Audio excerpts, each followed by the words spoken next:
Hello guys, nandito na naman po ang inyong beshi. My name is Maylin Ana.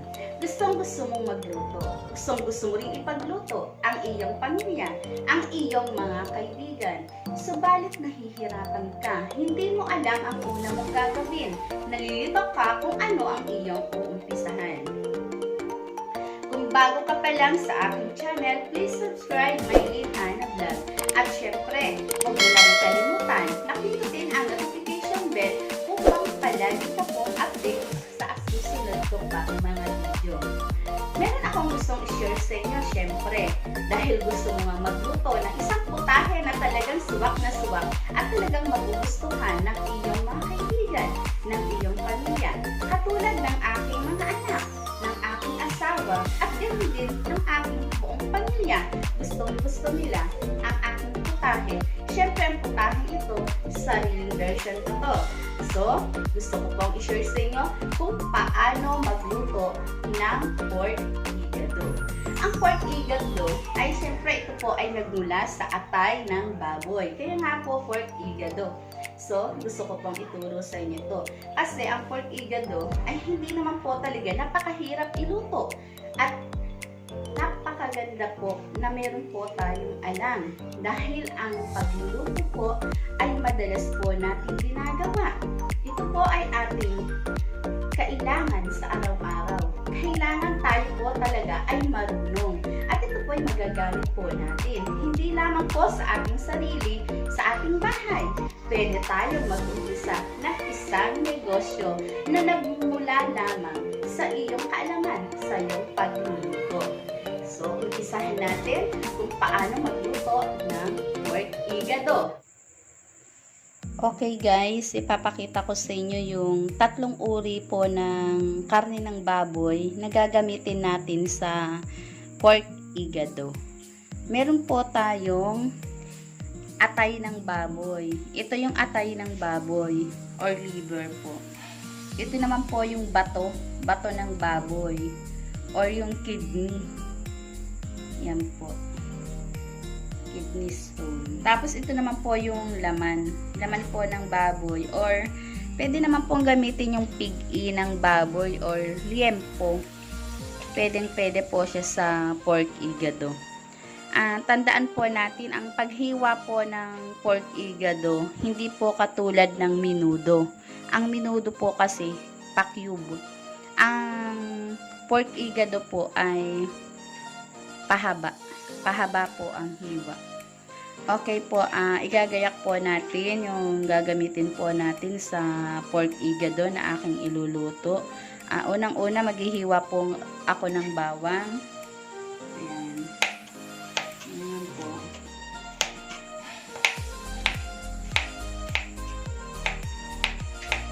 Ayan po. Pwede naman po durugin naman po siya. Pit-pitin na lang, mas madali.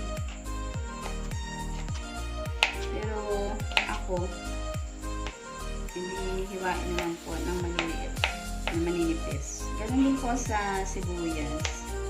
Ayan. Pakita ko po sa inyo.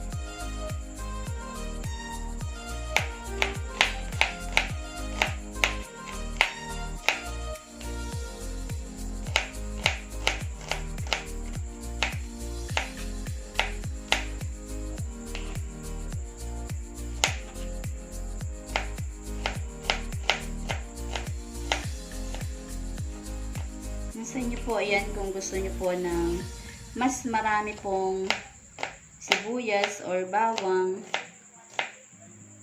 Pero mas, yung medyo marami, mas masarap po.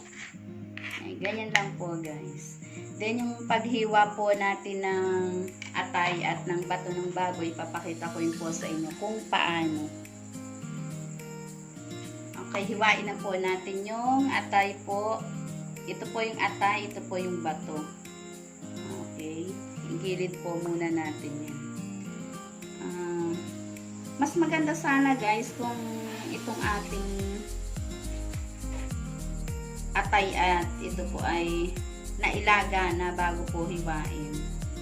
Mas madali po siyang hiwain guys. Mukhang mapurol po yung aking kampit. Pwede po kayang palitan. Yan, ganito guys ang paghihiwa. Medyo pahaba siya guys. Hindi po pa-cube. Ganyan po. Yan. May pakita ko po sa inyo yung paghihiwa po. Ang sunod ko naman hihiwain guys ay itong liver. Ayan. Itong liver. Para makita po nyo guys. Mas madali guys kung nailaga na sana itong liver. Itong atay po ng baboy. Mas madali siya guys hiwain. Kaysa po yung hilaw. Ayan. Pahaba rin to guys ang paghihiwa. Lahat po siya. Pati po yung bato niya, yung liempo, puro pahaba. Ayan. Katulad po ng ganyang style guys. Ayan, pahaba. Papakita ko po sa inyo kung paano po ako magluto ng pork igado. Itong pork igado po kasi ito ay masasabi po natin na special po sa ating mga Pilipino. Yan, maghihiwa po ako ng bell pepper. May tatlo po yan.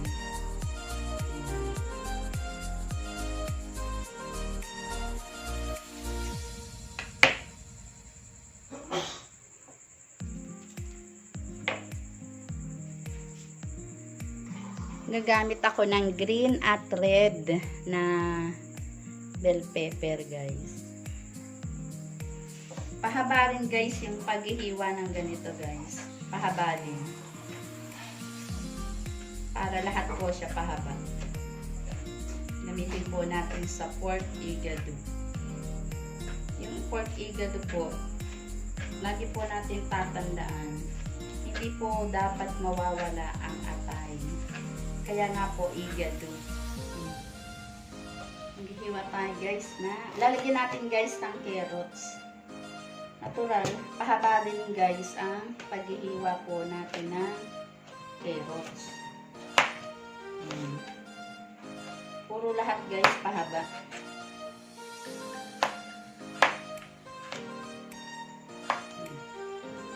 Mga ganyan guys. Ganyan. Guys. Medyo hindi nakikita guys, no? Dahil orange yung aking tagtaran. Kakulay ng aking hinihiwang carrots. Ayan. Ganyan lang guys. Meron pa tayong isa guys. Ito yung patatas naman. Ayan. Hiwain natin guys. Ha? Pareho din lang. Pero nasa inyo guys kung gusto nyo rin na may patatas. Potato. Pwede namang wala. Kayo po ang bahala kung gusto nyo rin po na may patatas. Ako po gusto ko lang. Dagdag po.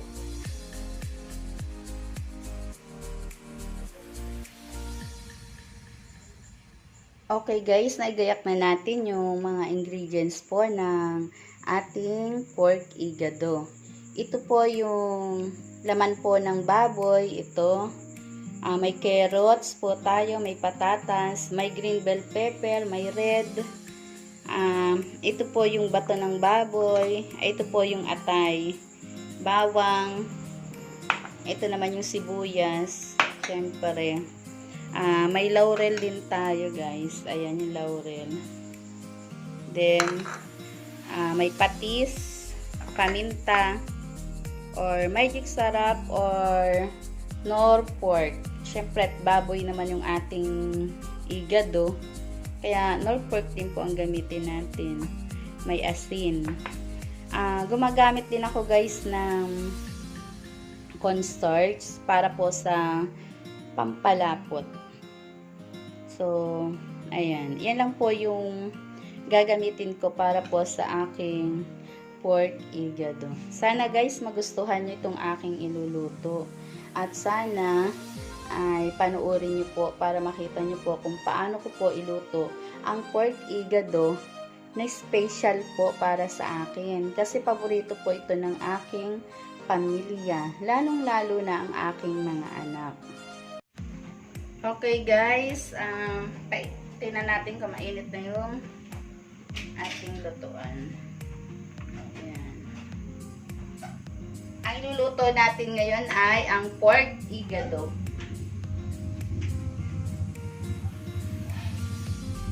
Ang una po nating iluluto guys ay ito yung liver, atay ng baboy. Ayan.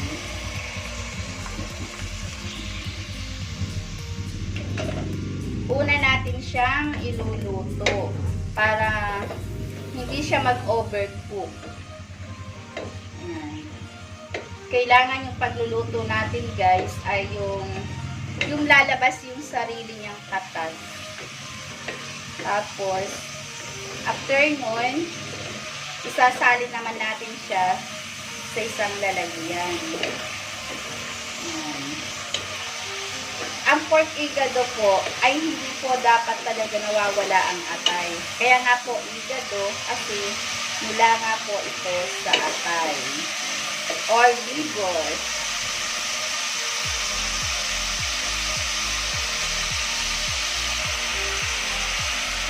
Yan. Iaahon na natin guys. Lalagay natin sa ibang lalagyan.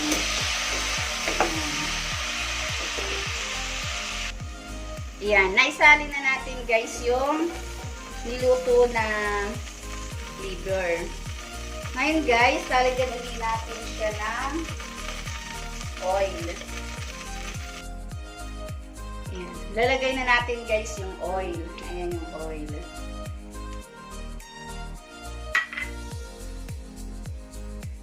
Then, igigisa na natin guys yung bawang.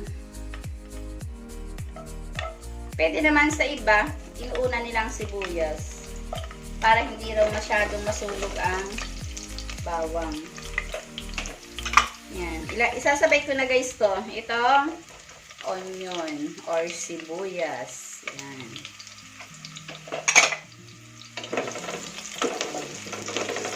Medyo pakulahin muna natin guys ng kaunti para lutong-luto yung kanyang sibuyas at bawang. Yan. Ilagay na natin yung ating liempo.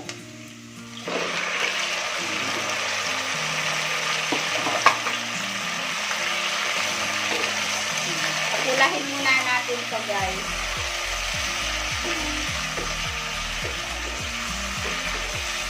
Paborito to ng aking pamilya. Lalong-lalo na yung aking mga anak. Kaya sana magustuhan nyo din. Itong pagluluto ko ng pork igado ay sariling version ko to guys.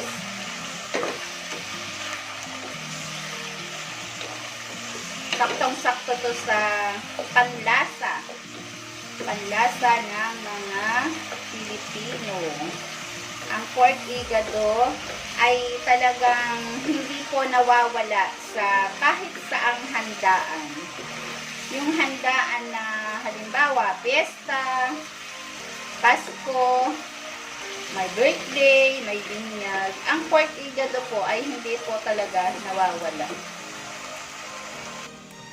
Ayan, tinakpan ko muna guys para mas madali siyang maluto. Okay guys, ayan na okay na, malambot na siya. Ang isusunod natin guys na ilalagay ay yung bato. Bato ng baboy guys. Ayan o, bato ng baboy. Yan. Yan ay susunod natin.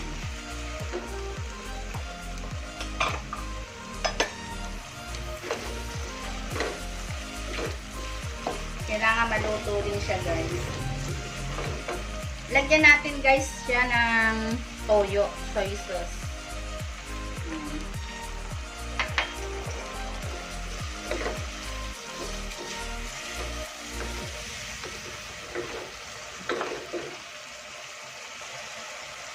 Then mag-add na tayo guys ng Okay, maglalagay tayo ng Knorr pork. Ayan, yung Knorr pork.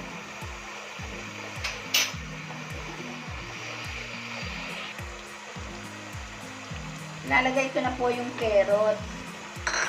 Kasi luto na po naman yung karne, yung atay, yung liver, yung bato ng baboy na nilagay. Yung patatas, guys, ay hindi ko naman po sinasabi na ito ay kailangan. Nasa inyo po yan, guys, kung gusto niyo po ng may patatas din. Yung inyo pong pork igado. Ayan. Ito naman yung laurel. Ilalagay ko na rin. Ayan. Lalagyan natin siya ng vinegar. Ayan. Ano lang natin. Ito po yung aking sikreto. Yung pampalapot po. Yung pampalapot ng pork igado. Cornstarch to, guys. Nasa inyo naman kung gusto nyo may cornstarch. Pampalapot ko lang yan. Pero konti lang, huwag mong dadamihan. Ito naman yung beans. Ito yung pang-alat ko, patis. Ayan. Lalagay na rin po natin itong green pepper. Nailagay ko na rin po yung green bell pepper saka yung red bell pepper. Ilalagay ko na po yung niluto kong liver. Ayan, yung atay po ng baboy. Yung kauna-unahan ko po na sinalang niluto.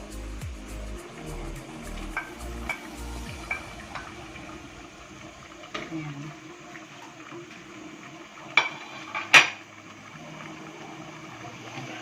Go. Lalagyan natin ng paminta.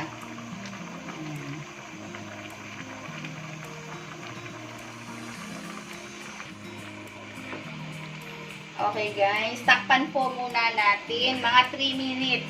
Luto na siya, guys. Okay, luto na siya, guys. Napakasarap po nito. Titikman ko, guys, kung anong lasa ng aking niluto. Ang sarap, guys. Talaga magugustuhan to ng aking mga anak. Siyempre. Kaya sana subukan nyo din po na sundan yung aking recipe. Talagang mapapawaw po kayo. Masarap po talaga ito. Sana magustuhan ng mga nanonood, ng aking mga viewers. Try nyo lang po. Then share nyo rin po. Salamat po sa inyo, sa inyong walang sawang pagtangkilik panonood ng aking vlog.